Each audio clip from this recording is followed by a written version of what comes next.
Olá, bem-vindos à nossa sessão 4, nossa quarta aula do curso de Introdução à Data Science com R.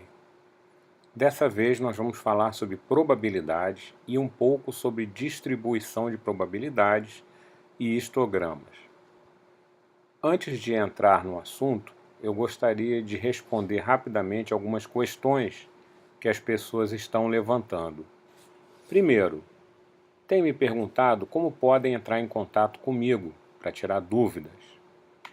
Bem, eu comecei a postar esse curso no LinkedIn.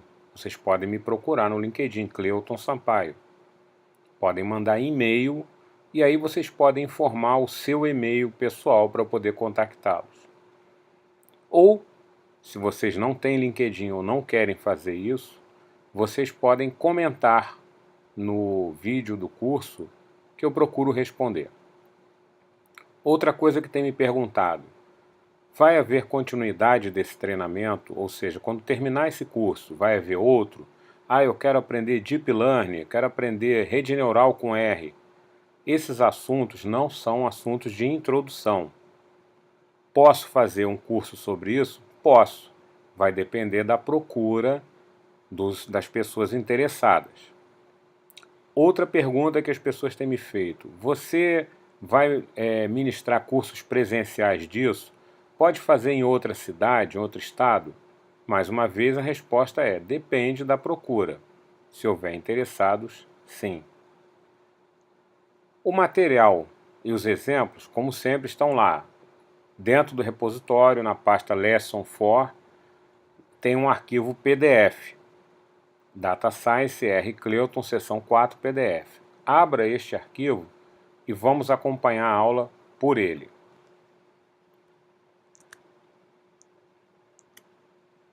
Esse é o arquivo dessa aula. Tá? Introdução à Data Science com R, probabilidade. Aqui nós vamos começar, tudo que eu vou falar está bem detalhado nesse arquivo, vocês podem acompanhar. Probabilidade. Por que a gente estuda probabilidade em estatística? Existe um ramo da estatística chamado inferência e estatística, que ele se preocupa em fazer afirmações sobre parâmetros de uma população, sobre a média, sobre o desvio padrão. E para isso, ele usa distribuição de probabilidades. A probabilidade é muito utilizada em estatística. O que é probabilidade? É um valor contínuo de 0 a 1. Que ele nos diz a chance de ocorrência de um determinado resultado entre vários outros. Um exemplo, por exemplo, aqui, ó. Um dado, se eu jogar um dado para cima, tá? Qual é a probabilidade de eu lançar um dado para cima e cair o número 4? O dado tem 6 faces. Quantas faces nos interessam? Uma, aquela que tem o número 4. Qual é a probabilidade de sair um 4 se eu jogar o dado uma vez para cima? É 1 sobre 6, 1 sexto, que dá aproximadamente 17% de chance. Tá? Aqui tem um texto da Wikipedia muito bom sobre inferência estatística que eu recomendo que vocês leiam. E por que a probabilidade é importante na inferência estatística? Vamos supor que você seja o responsável pelo controle de qualidade de um laboratório farmacêutico, né? E você tenha recebido reclamações de que alguns lotes do produto, a quantidade de um composto era menor do que deveria ser. Como é que você lida com isso? Você tem que coletar amostras, verificar se a reclamação tem fundamento. Você não tem como parar a produção e verificar todos os lotes, inclusive os que você já vendeu. Mas você pode através de amostragem. E você pode buscar a probabilidade com evidências estatísticas da ocorrência das anomalias, para saber se isso é um problema do seu processo produtivo ou se foi apenas o acaso. Né? Toda métrica de alguma população pode ser encarada como uma variável aleatória. É uma variável que tem um valor único para cada resultado de um experimento ou observação. Por exemplo, o peso do aluno é uma variável aleatória. Ela pode ser contínua ou discreta, como a gente já viu antes. Selecionando um aluno de uma turma, qual a probabilidade do peso dele ser próximo da média?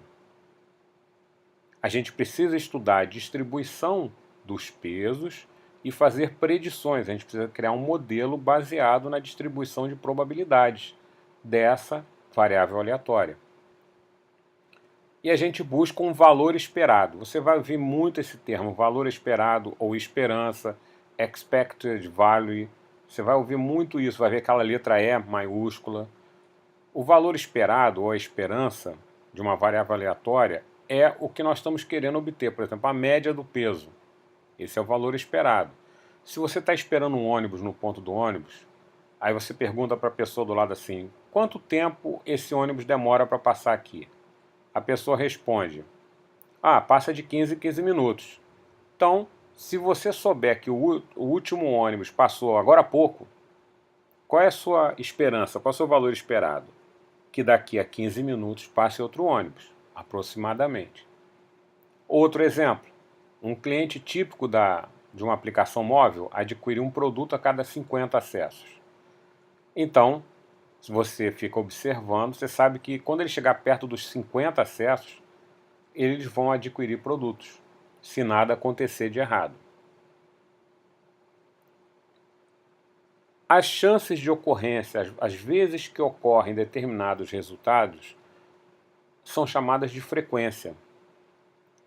Por exemplo, com que frequência nós vemos alunos pesando entre 50 e 60 quilos? De 50 a 60 é um intervalo, é uma classe amostral. Eu vou contar quantos alunos estão nesse intervalo. Essa é a frequência. Tá? Vamos supor que eu tenha um dataset, um conjunto de dados, com os gastos mensais das famílias brasileiras. Como é que eu posso analisá-lo? O valor em dinheiro é contínuo. Não adianta eu querer contar se as famílias têm o mesmo gasto, vai ser difícil. O melhor seria criar classes de gastos. De R$2.000 a R$3.000, quantas famílias se encaixam nessa faixa? Não é? De R$3.000 a R$4.000, quantas famílias se encaixam nessa classe? A quantidade de famílias é a frequência. Não é? Eu poderia pegar também, contar a quantidade total de famílias que eu estou observando e ver o percentual dessas famílias que se encaixam em cada classe. Isso é chamado de densidade, em vez de contagem. Com isso eu posso construir um histograma. Construir um histograma é bem simples em R, mas a gente tem que tomar alguns cuidadinhos. O histograma é um gráfico em barras das frequências dos elementos de um conjunto de dados, de uma variável, de um conjunto de dados. Ele é uma distribuição de frequência e é muito importante para a gente estudar como essa variável se comporta. Criar um histograma não é simples. Dependendo da maneira como você criar, se você deixar no modo automático, você pode ver uma coisa que não é a realidade ou deixar de ver uma coisa que seria a realidade. Vamos dar um exemplo. Em R, nós temos aí esse vetor compras. Está recebendo, essa variável está recebendo esse resultado dessa função combine aqui, ó, que tem o quê?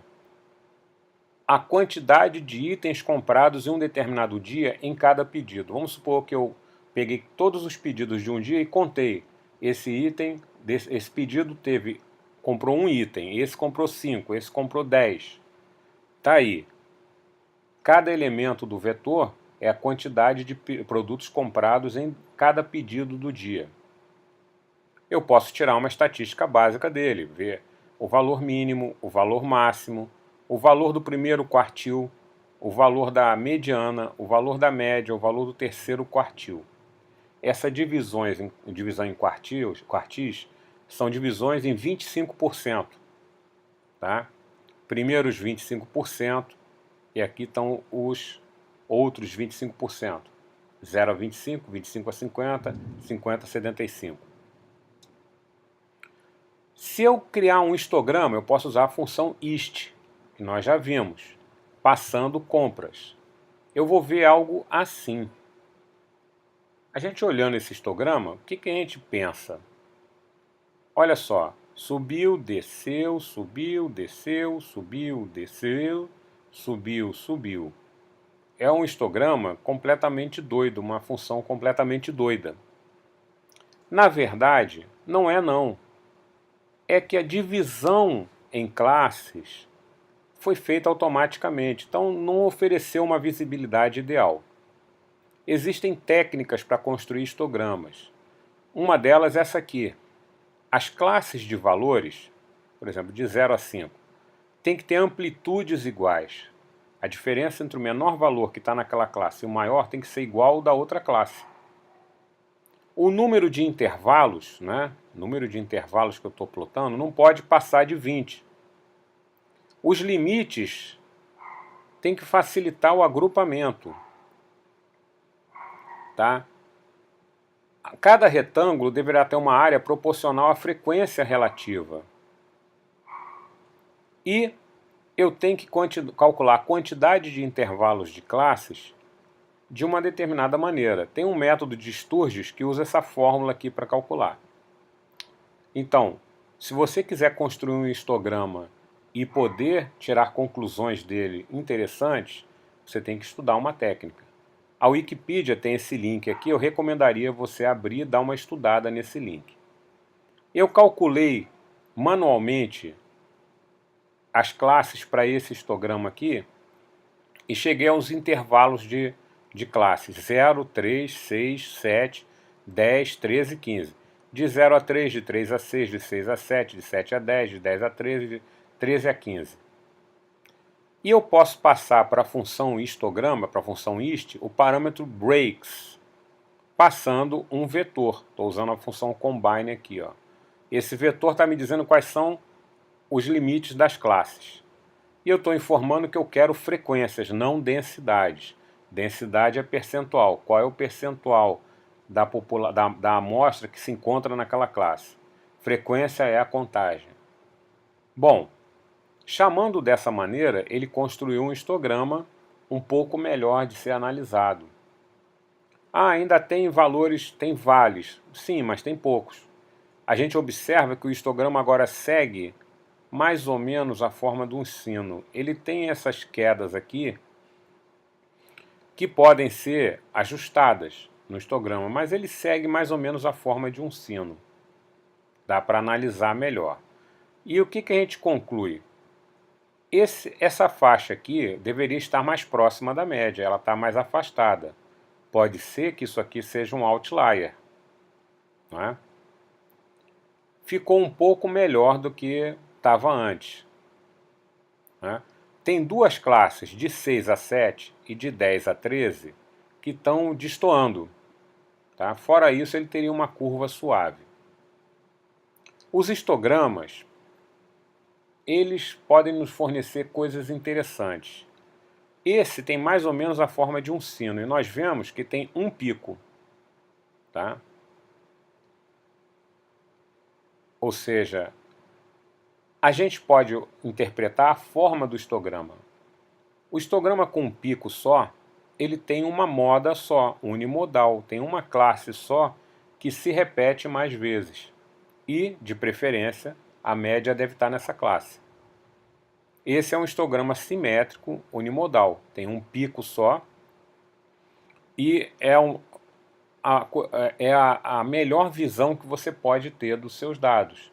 Se você observa isso, significa que a sua amostra foi colhida de maneira correta, ela pode representar a população, até por conta do teorema do limite central, que a gente vai falar depois. Mas pode ser que você veja coisas assim, ó. Por exemplo, esse histograma aqui também é unimodal, mas ele tem um rabo para a direita, ó, um rabo comprido, é assimétrico. Significa o quê? Tem muitos valores aqui, ó, concentrados aqui, e vai caindo. Tem mais valores menores do que maiores. Esse aqui é o contrário, é o assimétrico à esquerda. Tá? Esse aqui, por exemplo, é o bimodal. Ele tem duas modas, duas classes modais. Tá? Esse aqui é o multimodal. Tem três classes modais. E esse aqui é o que se chama de platô. Tá difícil, apesar de ter uma classe modal aqui, a diferença entre as classes é muito pequena. A gente pode medir a assimetria de uma distribuição usando a função skewness. Por exemplo, aqui estou imprimindo o skewness da nossa variável compras. Ele denota um valor negativo pequeno. A cauda esquerda do nosso sino é maior que a da direita. Um valor nulo significa perfeitamente simétrica, e um valor positivo, que a cauda direita é maior que a esquerda. Voltando no nosso histograma, olha só, a cauda esquerda é maior que a direita. É exatamente isso, tem mais valores aqui abaixo da média do que acima da média. A gente pode reparar aqui, voltar aqui para vocês verem, a média é 8,4. A média está por aqui, né? Tem mais valores menores que a média do que valores maiores que a média. Bom, o histograma mostra o que aconteceu. E se a gente quiser lidar com as probabilidades, com o que pode acontecer, a gente vai estudar a distribuição de probabilidades. A gente pode atribuir probabilidades a cada valor possível de uma variável aleatória. A gente coleta amostras, a gente escolhe qual é o modelo probabilístico que representa melhor essas amostras e usa uma função de massa de probabilidade ou de densidade de probabilidade para calcular a probabilidade dos valores em torno dos desvios padrões da média. Se a gente está falando de variável discreta, a gente usa uma função massa de probabilidade, ou PMF, Probability Mass Function. Essa função, para cada valor no eixo x, vai nos dar a probabilidade dele ocorrer. Não é mais densidade e não é mais frequência, é probabilidade. Se nós estamos usando variáveis contínuas, a gente vai usar uma função de densidade de probabilidade, ou Probability Density Function, ou PDF. A gente pode dividir os nossos modelos probabilísticos em discretos, aqueles que estudam variáveis aleatórias discretas, quantidade de pedidos. Mas se o produto que a gente está vendendo, ele seja fracionado, pode ser fracionado, por exemplo, litros, aí a variável seria contínua, não seria discreta. Para estudar modelos probabilísticos de variáveis discretas, nós temos, por exemplo, o binomial e o Poisson. Eu não vou explicá-los em detalhes aqui agora. Se a nossa variável é contínua, a gente tem vários outros modelos. Por exemplo, a gente está estudando peso, velocidade, custo. Um desses modelos é a distribuição uniforme.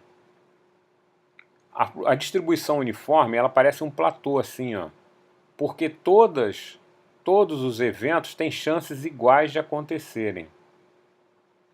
Vou dar um exemplo. Vamos supor que você tem um servidor na sua rede, um computador servidor, que ele tem probabilidade uniforme, ou seja, igual, de dar pane em 30 dias de uso contínuo. Qual a probabilidade dele dar pane em uma semana de uso? A gente representaria com um gráfico desses. Tá? Isso é uma distribuição uniforme. E a nossa famosa distribuição normal. Distribuição normal ou distribuição de Gauss ou gaussiana. Se você está estudando data science, estatística, você já viu um gráfico como esse aqui, esse sino. Esse é um gráfico da distribuição normal padrão, com média 0, desvio padrão 1. Para que serve essa figura, esse modelo? Vamos supor que eu estou querendo representar uma variável aleatória contínua, que eu tenho amostras dela. Eu posso querer saber se a distribuição dessas amostras se encaixa com a distribuição normal. Se ela se encaixa, eu posso fazer inferências estatísticas da minha amostra. Posso estimar média, desvio padrão, né? Eu posso fazer previsões com base na minha distribuição. Essa distribuição é importante porque muitos fenômenos naturais seguem a distribuição normal, tá? Ou seja, nem todos os valores aqui está expresso em quantidades de desvio padrão a partir da média, que é zero. Nem todos esses valores têm probabilidade igual de acontecer, ó. A probabilidade está aqui, ó. O 2 tem em torno de 0,05 de chance de acontecer, tá vendo? Mais ou menos isso. O 0 tem aqui, ó, quase 0,4, quase 40% de chance de acontecer. A soma de todas as probabilidades é 1, tá? Por que a distribuição normal é importante? Porque tem algumas áreas da distribuição normal que caracterizam a nossa população, ou seja, nós assumimos que elas caracterizam 68,26% dos valores das observações estarão entre menos 1 e mais 1 desvio padrão. Olha só, nessa área aqui. Eu sei que se a distribuição de uma variável aleatória é normal, eu sei que 68% vai estar nessa região, entre menos 1 e mais 1 desvio padrão. 95,4% vai estar na região entre menos 2 e mais 2 desvio padrões. E 99,73% vai estar entre menos 3 e mais 3 desvio padrões. Não é? Isso são quantos desvios aqui? 6. Isso lembra o que? Six Sigma. Tem a ver com isso. Então isso aqui já nos dá uma maneira da gente prever os valores da nossa variável aleatória.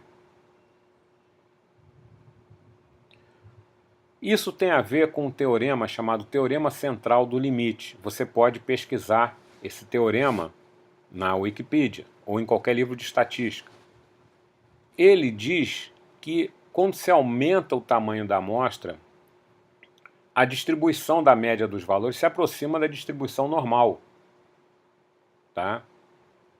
Isso nos dá a esperança de que a gente possa usar a distribuição normal ou a distribuição aproximada, T de student, como uma aproximação da distribuição da população.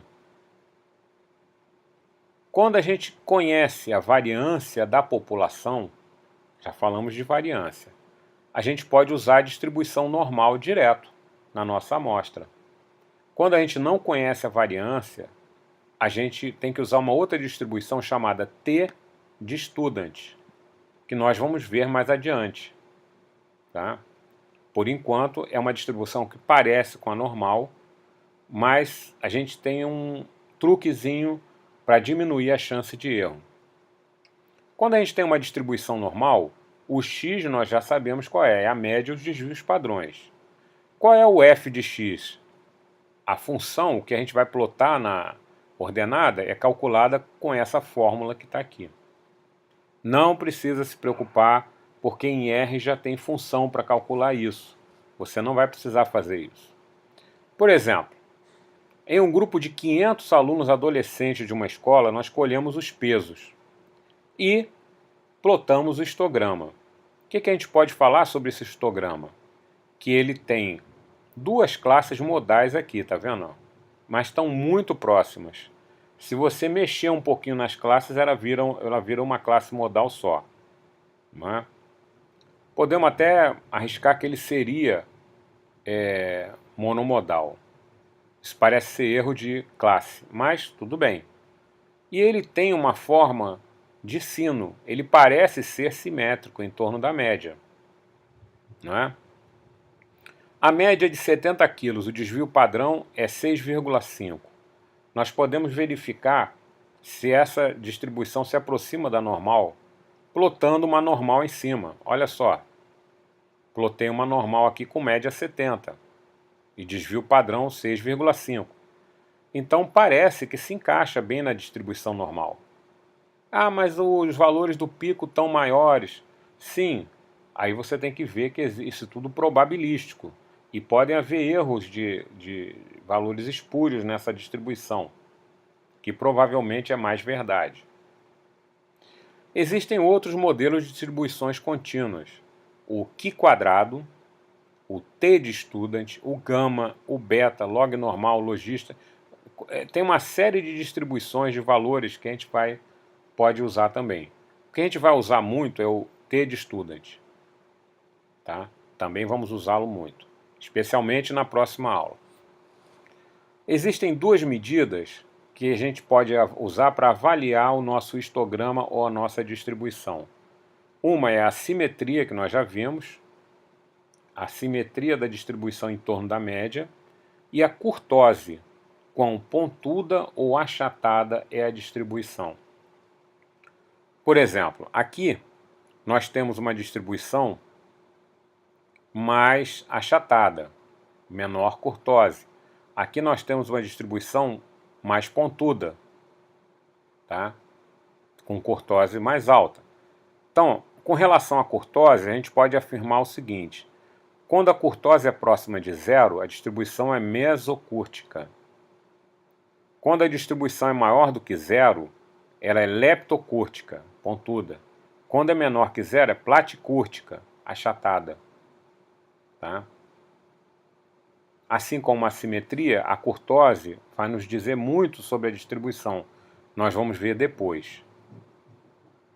Aqui nós temos a assimetria, uma distribuição mais simétrica e uma distribuição mais assimétrica, com cauda maior à esquerda, à direita. Quando a simetria é maior que zero, tem mais valores acima da média, cauda maior à direita. Quando a simetria é menor que zero, mais valores abaixo da média, à esquerda, cauda maior à esquerda. Agora vamos ver tudo isso em R. Vamos passar para o RStudio e vamos ver o nosso arquivo lá, Lesson 4, chamado probabilidades.r. Aqui está o nosso RStudio. Primeiro eu vou construir um histograma, imprimir um sumário dele, imprimir o desvio amostral desse histograma e imprimir o próprio histograma das compras do dia. Tá? Vamos dar uma olhada. Quando eu rodo isso aqui com source, eu posso rodar source ou source com echo. O echo vai mostrar todos os comandos e os comentários na console. Tá? Vamos rodar sem o echo. Está aqui, rodou. Primeiro eu tenho aqui, ó, mediana, média, mínimo, máximo, primeiro quartil, terceiro quartil. Tenho aqui o desvio amostral e tenho aqui o meu histograma. Deixa eu voltar aqui, ó. Tem dois histogramas, tá? O meu histograma original, aquele que eu falei para vocês que está difícil de interpretar assim olhando, né? Porque as classes estão mal divididas. Aí eu usei a função, mais alguns parâmetros da função HIST, por exemplo, breaks e frequency, e criei um histograma um pouco melhor. Dá para ter a visibilidade do sino aqui, com cauda maior à esquerda. Como é que eu calculo a simetria e a curtose? Tem um pacote chamado Moments. Tá? Esse pacote chamado Moments, ele calcula a simetria e curtose. Aqui deu um erro justamente por isso, ó, não existe pacote chamado Moments. Então a gente tem que instalar. Para instalar qualquer pacote no RStudio, basta usar essa instrução install.packages.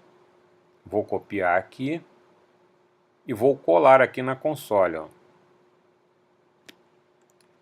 Install.packages moments. Ele vai baixar o pacote, instalar tudo para a gente lá. Ó. Já instalou. Agora vamos limpar aqui com a vassourinha, limpar aqui também e vamos executar novamente o nosso comando. Tá lá. Aqui, ó. O histograma original, o histograma melhorado. Aí a gente pode ver aqui, ó, assimetria menos 0,011. Ou seja, ele tem uma simetria, né? Aqui, ó. Curtose, 2,85. Se a gente for olhar aqui agora, desculpem. Se a gente for olhar aqui agora, ó. Curtose maior que zero, leptocúrtica, tá?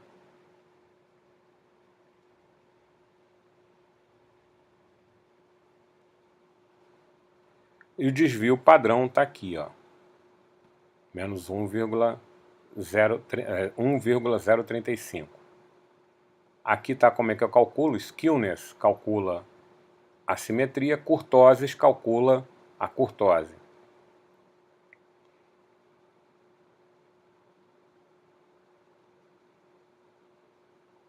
Agora, como é que eu gero uma distribuição normal, tá? Como é que eu posso gerar uma distribuição normal com base na PDF, na função de distribuição de probabilidade? Eu quero gerar uma amostra de 500 números aleatórios. Essa função rnorm dá isso. Ó, rnorm 500. Ele vai gerar 500 números com base na distribuição normal e jogar no vetor números. Aí eu tenho, ó, a densidade, a função density e a função lines desenham a linha de densidades desses números. Vou mostrar para vocês aqui, ó. Aqui estão os números.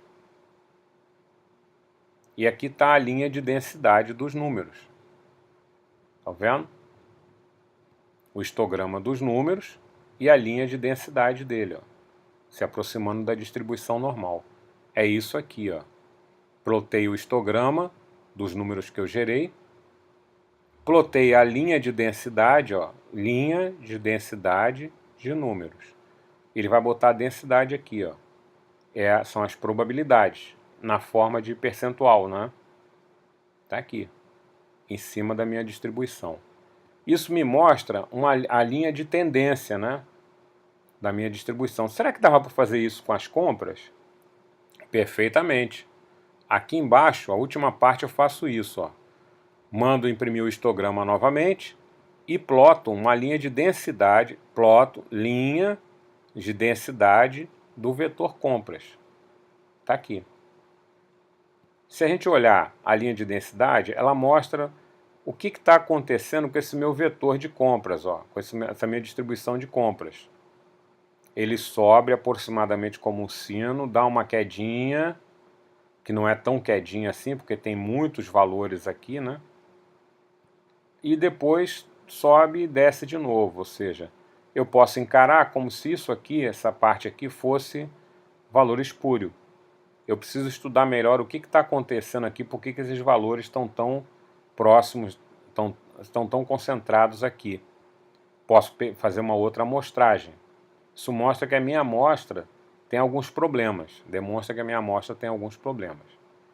Bom, isso é o que eu tinha para mostrar para vocês. Tudo que eu fiz no RStudio está aqui, no PDF, explicadinho, bonitinho. Você pode ler isso com calma e tentar repetir o que eu fiz. Tá? E até a próxima aula.